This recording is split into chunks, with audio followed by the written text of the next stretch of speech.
महर्षि वाल्मीकि जी ने रामायण की रचना की है और वाल्मीकि रामायण के बाल कांड का हम सभी अभी स्वाध्याय कर रहे हैं। पिछले दिनों 42वां सर्ग समाप्त हुआ था बाल कांड का, जिसमें हम सब ने जाना था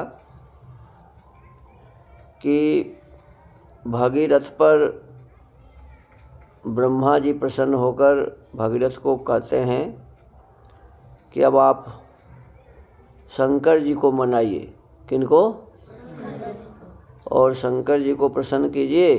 शंकर जी तैयार हो जाएंगे तो फिर गंगा पृथ्वी पर आ जाएगी।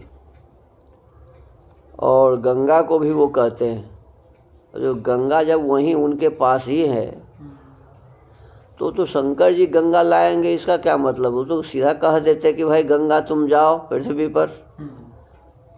और जितने इनके चाचा लोग मरे हुए हैं सबका उद्धार, माने दादा, इनके दादा हो गए, दादा के भी दादा, तो इन लोगों का उद्धार करो, सगर जी के पुत्रों को का उद्धार करो। लेकिन वो कहते हैं कि गंगा जी को भी वो बोल दिए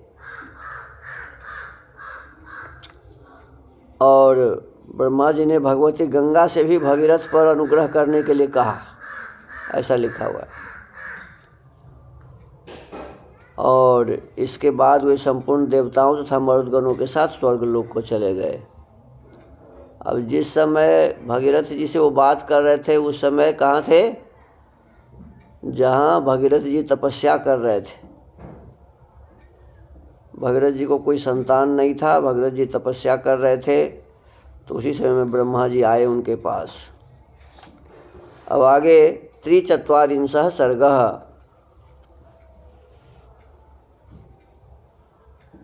अब 43वां सर्ग प्रारंभ होता है बालकांड का। देव देवे गते तस्मिन् सोऽङ्गुष्ठाग्र निपीडितां कृत्वा वसुमतिं राम वत्सरं समुपासत। कहते हैं श्री राम देवाधिदेव ब्रह्मा जी के चले जाने पर राजा भगीरथ पृथ्वी पर केवल अंगूठे के अग्रभाग को टिकाए हुए खड़े हो 1 वर्ष तक भगवान शंकर की उपासना में लगे रहे। क्या लिखा है?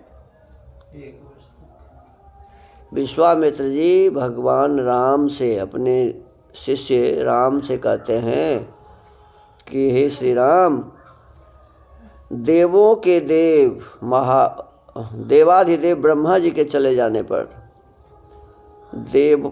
देवताओं के भी देवता जो ब्रह्मा जी थे वो जब चले गए तो भगीरथ जी अब तपस्या करना शुरू किए। भगीरथ जी कैसे तपस्या कर रहे हैं?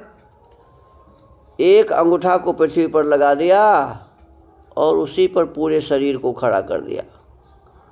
हम लोग पैर पर चलते हैं ना, पूरे पैर पर, वो दोनों पैर के 1 अंगूठा पर खड़े हो गए। कहते हैं कि अंगूठे के अग्रभाग को टिकाए हुए खड़े हो 1 वर्ष तक भगवान शंकर की उपासना में लगे रहे। अथ संवत्सरे पूर्णे सर्वलोक नमस्कृतः उमापते पशुपति राजानमिदमब्रवीत्। वर्ष पूरा होने पर जब 1 वर्ष ऐसे ही खड़े रहे। अब एक बात बताओ, 1 वर्ष जब 1 अंगूठा पर खड़े रहे तो उस बीच में कुछ खाए होंगे? बोलो, अंगूठे पर खड़े रहे 1 वर्ष तक लगातार, तो भोजन किए होंगे, पानी पिए होंगे, लघुशंका शौच गए होंगे हैं? राजा भगीरथ 1 वर्ष तक न लघुशंका गए, न शौच गए, न दातुन किया, न मुंह धोया, न नहाया, कोई भी काम नहीं किया। केवल 1 अंगूठा पर कितने दिनों तक खड़े रहे?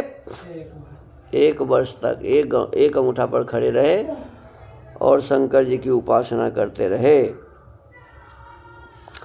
और जब वर्ष पूरा हो गया वर्ष पूरा होने पर सर्वलोक वंदित उमा वल्लभ भगवान पशुपति ने प्रकट होकर राजा से इस प्रकार कहा। 1 वर्ष तक ऐसे ही खड़ा रहे। इसके बाद शंकर जी आकर के बोले,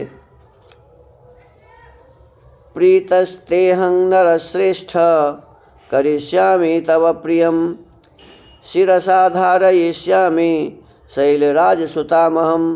नरश्रेष्ठ, मैं तुम पर बहुत प्रसन्न हूँ। एक बार तो तपस्या किए तो ब्रह्मा जी बोले कि मैं बहुत प्रसन्न हूँ। अब दूसरी बार तपस्या किए तो कौन प्रसन्न हो गए? शंकर जी प्रसन्न हो गए कि मैं तुम पर बहुत प्रसन्न हूँ, तुम्हारा प्रिय कार्य अवश्य करूँगा। मैं गिरिराज कुमारी गंगा देवी को अपने मस्तक पर धारण करूँगा। आपको पहले बताया गया है कि हिमालय के 2 पुत्रियाँ थी। एक गंगा जो बड़ी थी, गंगा क्या थी जी? और छोटी कौन थी? उमा। छोटी कौन थी जी? उमा। और उमा की शादी किससे हुई थी? उमा की शादी शंकर जी से हुई थी। किससे हुई थी? शंकर जी से हुई थी। और गंगा की शादी किसी से नहीं हुई थी, लेकिन गंगा के गर्भ से एक बच्चा हुआ था। क्या नाम था? कार्तिकेय। क्या नाम था जी? अब वो बीज किसका था? शंकर जी का बीज था। बताओ, बीज था शंकर जी का। अग्नि जी उस बीज को अपने पास रखे थे। उस बीज को गंगा जी में डाले और गंगा जी के गर्भ से एक बच्चा पैदा हुआ। तो बीज तो शंकर जी का था, तो बेटा किसका हुआ? इसीलिए कार्तिकेय शंकर जी का बेटा कहलाता है ना। उमा देवी का उसमें कुछ भी है? कार्तिकेय को जन्म देने में उमा देवी का तो कोई काम है ही नहीं है। फिर भी लोग उमा देवी का भी बेटा माने गौरी का बेटा भी उसी को उनको कहते हैं। गणेश जी और कार्तिकेय जी को दोनों भाई मानते हैं। तो कहाँ से कहाँ कैसे फिट किया हुआ है पता ही नहीं चल रहा है। तो फिर अब यहाँ है कि उनके जो छोटी बहन थी गंगा की, उससे जब शादी हुई थी शंकर जी की, तो शंकर जी तो गंगा जी के लिए हो गए दामाद। छोटी बहन के पति क्या हो जाते हैं जी? दामाद हो जाते हैं। अब दामाद अपने सासू के समान पति पत्नी के बड़ी बहन को कहाँ बैठाएंगे? सिर के ऊपर में बैठाएंगे। कहते हैं, नरश्रेष्ठ, मैं तुम पर बहुत प्रसन्न हूँ, तुम्हारा प्रिय कार्य अवश्य करूँगा। मैं गिरिराज कुमारी गंगा देवी को अपने मस्तक पर धारण करूँगा। ततो हैमवती ज्येष्ठा सर्वलोक नमस्कृता तदा साति महद्रूपं कृत्वा वेगं च दुःसहम् आकाशादपतद्राम शिवे शिव शिरस्युत। श्री राम, शंकर जी की स्वीकृति मिल जाने पर हिमालय की ज्येष्ठ पुत्री गंगा जी, जिनके चरणों में सारा संसार मस्तक झुकाता है, बहुत बड़ा रूप धारण करके अपने वेग को दुस्सह बनाकर आकाश से भगवान शंकर के शोभायमान मस्तक पर गिरी। देखो, माने शंकर जी जैसे ही राजी हो गए कि मैं अपने मस्तक पर गंगा जी को लेकर के पृथ्वी पर आऊँगा, तो आकाश से गंगा जी गिरी। अब आकाश में कहाँ थी जी? आकाश कितना बड़ा है ये तो नहीं लिखा है कि आकाश में फलाने ग्रह पर थी। आकाश में खाली स्थान पर गंगा जी बैठी हुई थी। है किस पर बैठी हुई थी इसका कोई अता पता? पृथ्वी पर थी ही नहीं। है पृथ्वी पर थी ही नहीं, पहाड़ पर थी ही नहीं। लिखा हुआ है कि आकाश से गिरी। कहाँ से गिरी? आकाश से शंकर जी के मस्तक पर गिरी। अचिन्तयच्च सा देवी गंगा परम दुर्धरा विषाम्यहं हि पातालं स्रोतसा गृह्य शंकरम। उस समय परम दुर्धर गंगा देवी ने यह सोचा था कि मैं अपने प्रखर प्रवाह के साथ शंकर जी को लिए दिए पाताल में घुस जाऊंगी। अब देखो, अब यहाँ गंगा देवी की भावना बताई जा रही है। लिखा हुआ है कि गंगा देवी जी के मन में क्या था जी, कि मैं शंकर जी पर गिरूंगी और शंकर जी को अपने वेग से कहाँ ले जाऊंगी, पाताल तक ले जाऊंगी। उस समय परम दुर्धर्ष गंगा देवी ने यह सोचा था कि मैं अपने प्रखर प्रवाह के साथ शंकर जी को लिए दिए पाताल में घुस जाऊंगी। तस्यावलेपनं ज्ञात्वा क्रुद्धस्तु भगवान हरः तिरुभावयितुं बुद्धिं चक्रे त्रिनयनस्तदा। उनके इस अहंकार को, अभी कहते हैं कि गंगा की ये क्या हुई, अहंकार। उनके इस अहंकार को जानकर त्रिनेत्रधारी भगवान हर माने शंकर कुपित हो उठे और उन्होंने उस समय गंगा को अदृश्य कर देने का विचार किया। देखो, अरे आकाश में कहाँ थी सो तो कोई देखता भी नहीं था, आकाश में तो अदृश्य ही थी वो। अब यहाँ कहते हैं कि गंगा को शंकर जी अदृश्य करने का भाव बनाए, विचार किया। सा तस्मिन् पतिता पुण्ये रुद्रस्य मूर्धनि हिमवत् प्रतिमे राम जटामण्डल गह्वरे। सा कथं चिन्महिं गन्तुं नासंकोच यत्नमास्थिता। पुण्य स्वरूपा गंगा भगवान रुद्र के पवित्र मस्तक पर गिरी। उनका वह मस्तक जटामंडल रूपी गुफा से सुशोभित हिमालय के समान जान पड़ता था। उस पर गिरकर विशेष प्रयत्न करने पर भी किसी तरह वे पृथ्वी पर न जा सकी। अब देखो, ध्यान दीजिए, इसमें लिखा है कि गंगा देवी जी तो उनको पाताल में धंसाना चाहती थी, लेकिन गंगा देवी जब शंकर जी के मस्तक पर गिरी तो उनका जटा इतना बड़ा था, पहाड़ के समान, कि वो जटे में रह गई, पृथ्वी पर नहीं गिर पाई, शंकर जी के जटे में समा गई, पृथ्वी पर न जा सकी। नैवसा निर्गमं लेभे जटामंडल मंततः तत्रैवा बभ्रमद्देवी संवत्सरगणान् बहून्। भगवान शिव के जटा जाल में उलझकर किनारे आकर भी गंगा देवी वहाँ से निकलने का मार्ग न पा सकी। अब देखो शंकर जी की महानता कैसे बताया जा रहा है।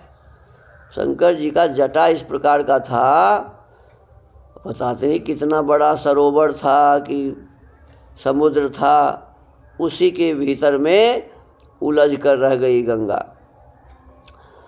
उसमें से निकलने का मार्ग न पा सकी और बहुत वर्षों तक, एक दो दिन नहीं, लिखा है कि बहुत वर्षों तक। अब बहुत वर्ष कितने बरस तो लिखा ही नहीं जो बताया जाए, उस जटाजूट में ही भटकती रही।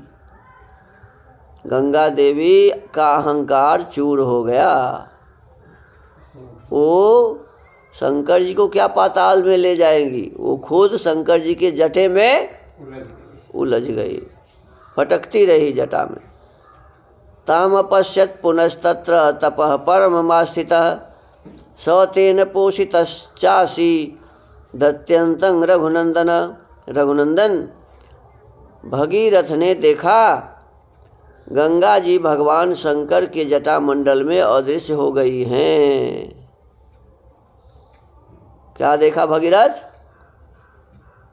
जी ने क्या देखा जी, कि गंगा गिरी शंकर जी के मस्तक पर और उनके जटाजूट में ही समा गई, जटामंडल में अदृश्य हो गई, अब दिखती नहीं है।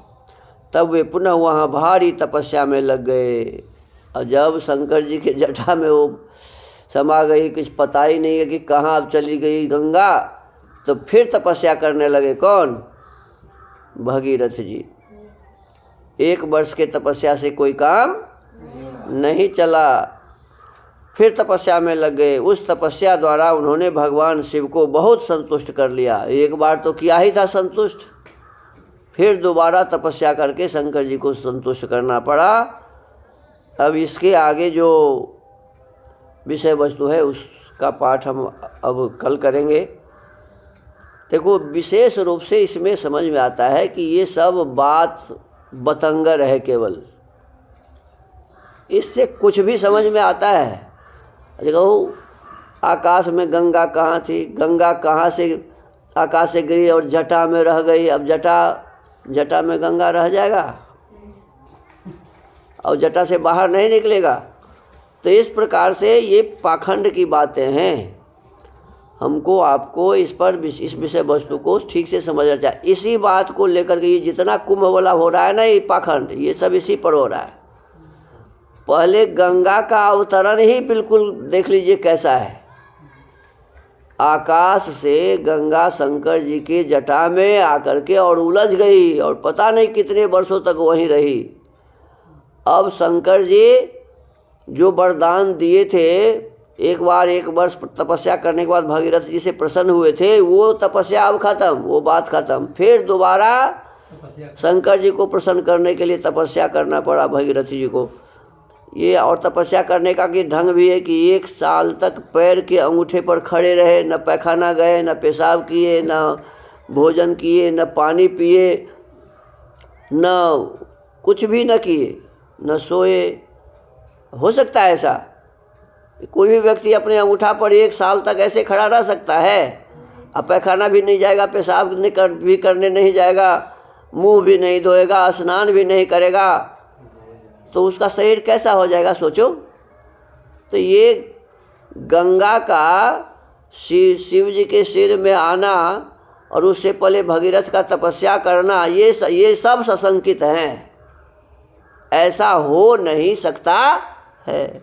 ऐसा मानने वाला विज्ञान को नहीं जानता है, वैज्ञानिक नहीं है, समझदार नहीं है। वो सीधा कहता है कि अरे धर्म की बात है सीधा मान लो। ऐसे थोड़े माना जाता है। धर्म की बात है तो सीधा मान लो। गाय को माने बैल को 5 बच्चा हुआ है, बैल के पेट से 5 बच्चा हुआ है, होगा क्या बैल के पेट से 5 बच्चा? कहीं नहीं, धर्म की बात है मान लो, होता ही है, ऐसा होगा। बाप के पेट से बेटा का जन्म हुआ, ये मानने जोगी बात है कि नहीं है जी? बाप के पेट से बच्चा का जन्म होता है। लेकिन ऐसी इसमें यही कहता है कि जैसा लिखा है मानो उसको, इसी का नाम धर्म है। तो हमको आपको पहले गंगा जी का अवतरण कैसे पृथ्वी पर हुआ, यही जब हम पढ़ते हैं तो समझ में आता है कि यह सही बात बिल्कुल ही नहीं है। ऐसे गंगा का आना हो ही नहीं सकता है, ऐसे भगीरथ तपस्या कर ही नहीं सकते। ये सब, और किसी के तपस्या करने से ब्रह्मा खुश हो जाता है, किसी के तपस्या करने से शंकर जी खुश हो जाते हैं, आप फिर अपने मुँह रूठ भी जाते हैं। बताओ, फिर लोगों से तपस्या करवाते हैं। ये क्या बात है? ये सभी बातें बात बनाने वालों ने बात बनाया है और इसमें कुछ भी नहीं है। इसी के साथ आज के इस वाल्मीकि रामायण के स्वाध्याय को यहीं विराम देते हैं। सबको नमस्ते। ओम।